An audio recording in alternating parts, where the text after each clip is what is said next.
नहीं चिंगारी है, भारत की नारी है, खून नहीं चिंगारी है। फांसी दो, हत्यारे को फांसी दो, फांसी दो, फांसी दो, हत्यारे को फांसी दो, फांसी दो, फांसी दो। We want justice, we want justice, we want justice, हत्यारे को फांसी दो, फांसी दो, फांसी दो। CPS, we want justice, we want justice। हमें क्या चाहिए?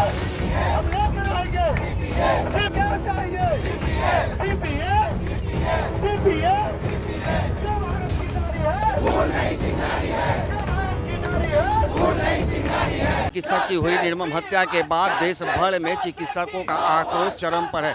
ऐसे में राजधानी पटना में के PMCH के तमाम डॉक्टर जो हैं अभी सड़कों पर हैं। आप तस्वीरों के माध्यम से देख सकते हैं बड़ी संख्या में जो है महिला चिकित्सक हैं, सीनियर जूनियर और तमाम जो डॉक्टर्स हैं वो PMCH में काम को छोड़कर अब शाम में यहाँ पर सड़कों पर उतरे हैं और वो अपनी जस्टिस की मांग कर रहे हैं। वो लगातार देख सकते हैं लोगों के हाथ में कटआउट है, वी वांट जस्टिस जैसे, और इनका कहना है कि डॉक्टरों की सुरक्षा सहित तमाम जो सुविधाएं होनी चाहिए वो सरकार की ओर से मुहैया होनी चाहिए। चूँकि हत्या, एक महिला चिकित्सक की हत्या हुए लगभग 10 दिन से अधिक का समय हो चुका है, लेकिन सरकार के द्वारा अब तक कोई कड़ी कार्रवाई नहीं की गई है, जिसके बाद से आज महिला चिकित्सकों तमाम जो PMCH के डॉक्टर हैं वो पटना की सड़कों पर है, आक्रोश पूर्ण ये प्रदर्शन कर रहे हैं, वी वांट जस्टिस का नारा लगा रहे हैं, लगातार सरकार से मांग कर रहे हैं। यहाँ पे कुछ महिला चिकित्सक हैं जिनसे हम बात करते हैं।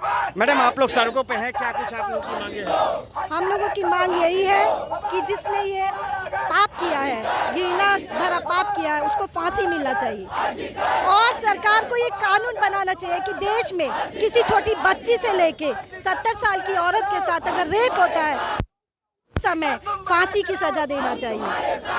लगातार घटना के कई दिन बीत चुकी हैं। मैडम, घटना के कई दिन बीत चुकी हैं, अभी तक क्या कुछ दोषी गिरफ्तार नहीं किए गए, क्या लगता है? हम लोग ने आंदोलन, आज हमारा 9वां दिन है जो हम लोग ने आंदोलन किया है। ये इंसिडेंट 9 अगस्त को ही थी, फिर भी आज हमारे ऑनरेबल सुप्रीम कोर्ट ने सुओ मोटो लेकर एक अच्छा डिसीजन उन्होंने दिया है। उन्होंने एक न्यू टास्क फोर्स का गठन किया है, साथ ही साथ उन्होंने आरजीकर इंसिडेंट के लिए 21 दिन दिया है CBI को अपनी प्रिलिमिनरी रिपोर्ट सबमिट करने के लिए।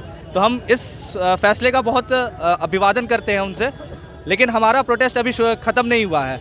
हम अभी भी सॉलिडारिटी में हैं उस हीनियस क्राइम के जो आरजीकर में हुआ है। हम लोग इसी वजह से आज यहाँ आए हैं कि सरकार हमारी आवाज़ को सुने। अब हम लोग रोड पे भी आ चुके हैं, अगर इसके बाद भी सरकार हमारी आवाज़ नहीं सुनती है तो आगे इससे भी भयावह हम लोग करने वाले हैं। हो सकता है इमरजेंसी भी बंद करना पड़े, लेकिन जब तक सरकार नहीं सुनेगी तब तक हम लोग रुकने वाले नहीं हैं। जब तक हमारी सुरक्षा की बात नहीं की जाएगी तब तक हम लोग काम पे वापस नहीं जाएंगे। मांग है कि हमें सेफ्टी प्रोवाइड की जाए अपने घर पे, अपने वर्क स्पेस पे। हमारे ड्यूटी आवर्स बहुत लंबे होते हैं, हमारे लिए एक अलग से प्रोटेक्शन एक्ट दिया जाए जिसे हम सेंट्रल प्रोटेक्शन एक्ट देते हैं, जिसके तहत हर एक वर्किंग डॉक्टर, चाहे वो ऑन ड्यूटी हो और चाहे उनकी कितनी भी लंबी ड्यूटी आवर्स हो, कोई भी पेशेंट के साथ और कोई भी ड्यूटी डॉक्टर के टुवर्ड्स उनकी एक सेफ्टी आप हमें सब ये करें, प्रोवाइड करें। उसके लिए एक प्रॉपर एक्ट निकालें कि कोई भी उस एक्ट के अगेंस्ट जाता है तो उसके लिए प्रॉपर पनिशमेंट इसमें लागू किए गए हैं। 6 मंथ से लेके 3-4 साल तक उनके लिए ये है, कड़ी सज़ा है, प्लस फाइन इम्प्रिजनमेंट है।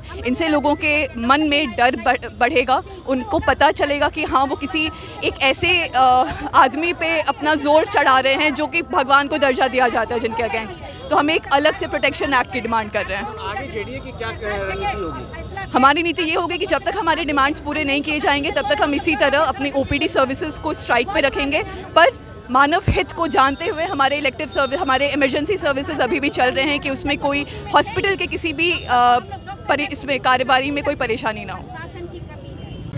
हमारे प्रोटेस्ट जारी है इसलिए क्योंकि अभी तक जितने स्पीड से हो जाना चाहिए था, अभी तक जो भी दोषी हैं उनको पता लग जाना चाहिए था, पकड़े जाने चाहिए थे, सज़ा मिल जानी चाहिए थी, पर अभी तक हुआ नहीं है। इसलिए पूरे भारत में हम प्रोटेस्ट जारी रखें ताकि ये प्रक्रिया जल्दी से जल्दी हो और कड़ी से कड़ी सज़ा मिल सके, फांसी तक की सज़ा मिल सके जो भी कल्प्रिट्स हैं। और हमारी प्रोटेस्ट तब तक जारी रहेगी जब तक इसकी इंसाफ ना मिल जाए अच्छे से।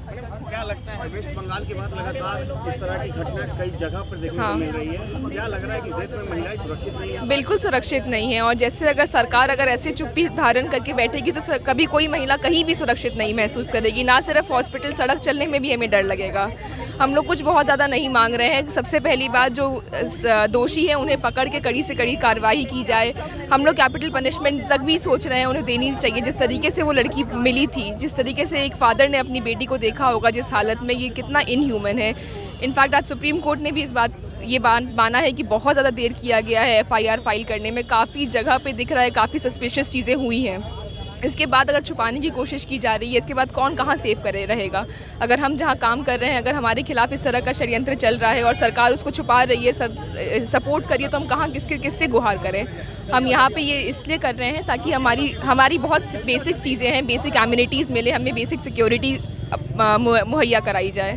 क्या लगता है जिस स्टेट की मुख्यमंत्री महिला हो और वहाँ पे महिला उत्पीड़न की घटनाएं लगातार बढ़ रही है और उस मामले को छुपाने का बात किया जा रहा है, क्या लग रहा है? यहाँ बात पॉलिटिकल नहीं है, यहाँ बात हम सब की है। हम अपने समाज में, अपने आसपास कितनी बार इन चीज़ों की चर्चा करते हैं। आप अपने घर पे रह के क्या अपने बेटों से, अपनी बेटियों से इस बारे में बात करते हैं? तो क्यों हम किसी देश की, क्यों हम किसी मुख्यमंत्री की बात कर रहे हैं? आप अपनी बात करिए ना, अपनी बात करिए आप।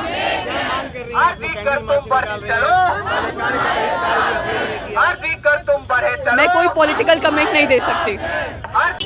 तो जैसा कि आपने सुना, यहाँ जो प्रोटेस्ट में जो डॉक्टर्स शामिल हैं उनका आक्रोश खासकर सरकार के खिलाफ है और इनका कहना है कि घटना के 10 दिन से अधिक समय का बीत जाने के बावजूद भी अब तक कोई ठोस कार्रवाई नहीं की गई है, जिसके खिलाफ आज पटना के PMCH के डॉक्टर्स यूनियन JDA में काफ़ी आक्रोश है और आज तमाम लोग एक बार फिर से OPD सेवा को बाधित कर एक बार कैंडल मार्च निकालकर सरकार से जल्द इस पूरे मामले पर संज्ञान लेते हुए कड़ी कार्रवाई की मांग कर रहे हैं। इसके साथ ही आपने देखा कि जिस तरह से एक डॉक्टर की हत्या होती है तो दूसरे डॉक्टर का दर्द कितना छलकता है। वो एक कविता के माध्यम से एक डॉक्टर अपनी दर्द को बयां कर रहे हैं कि क्या इसीलिए मैं एक दिन डॉक्टर बनना चाह रहा था या डॉक्टर बना था कि आज एक डॉक्टर जो दूसरे की जान की बचाने के लिए अपनी जान न्यौछावर करने को तैयार रहता है, आज वैसे डॉक्टरों की मौत हो रही है और सरकार जो है मौन है। अब देखना इस तरह यह है कि जिस तरह से JDA लगातार अपनी आंदोलन की बात कर रही है और कह रही है कि अभी तो सिर्फ OPD सेवा बाधित की गई है, यदि सरकार जल्द इस पर संज्ञान नहीं लेती है तो इमरजेंसी सेवा भी बाधित किया जा सकता है। दर्श न्यूज़ के लिए ज्ञानेंद्र की रिपोर्ट।